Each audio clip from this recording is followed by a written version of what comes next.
ఎన్టీఆర్ జిల్లా నందిగామ నియోజకవర్గంలో ముస్లింలకు సముచిత స్థానం కల్పించామని వైసీపీ ఎమ్మెల్యే అభ్యర్థి మొండితోక జగన్మోహన్ రావు అన్నారు. మొదటి నుంచి ముస్లింలు వైఎస్ జగన్కు అండగా ఉన్నారని అన్నారు. నందిగామ నియోజకవర్గంలో షాదీఖానాలు నిర్మిస్తామని, ముస్లింలకు ఇచ్చిన ప్రతి ఒక్క హామీలను నెరవేరుస్తామని ఆయన హామీ ఇచ్చారు. రాబోయే ఎన్నికల్లో తనను భారీ మెజారిటీతో గెలిపించాలని ఆయన కోరారు.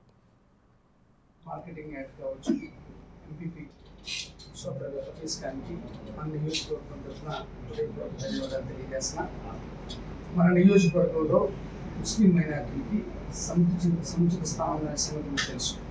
మార్కెటింగ్ యాడ్ కావచ్చు, ఎంపీపీ కావచ్చు, కోఆపరేషన్ సభ్యులు కావచ్చు, సర్పంచ్ చింతలపాటి సర్పంచ్ కావచ్చు, అలాగే షేక్ కార్పొరేషన్ డైరెక్టర్ కావచ్చు.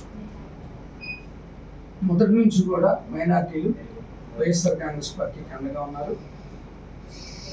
రానున్న రోజుల్లో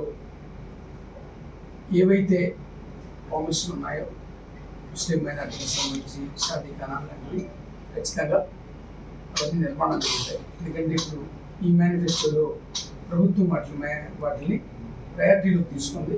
ఇప్పటికే శాంక్షన్ అయింది కాబట్టి అది కార్యరూపం దాల్చుంది. అదేవిధంగా రానున్న రోజుల్లో కూడా మైనార్టీలు కీలకమైనటువంటి పాత్ర వైఎస్ఆర్ కాంగ్రెస్ పార్టీ విజయంలోనూ, అభివృద్ధిలో, సంక్షేమంలోనూ వాళ్ళ పాత్ర ఎప్పుడూ ఉంటుంది. అలాగే ఉన్నత స్థాయిలో కూడా ఉంటుందని మీ అందరికీ తెలియజేస్తాను. For more videos like this, subscribe Big TV channel.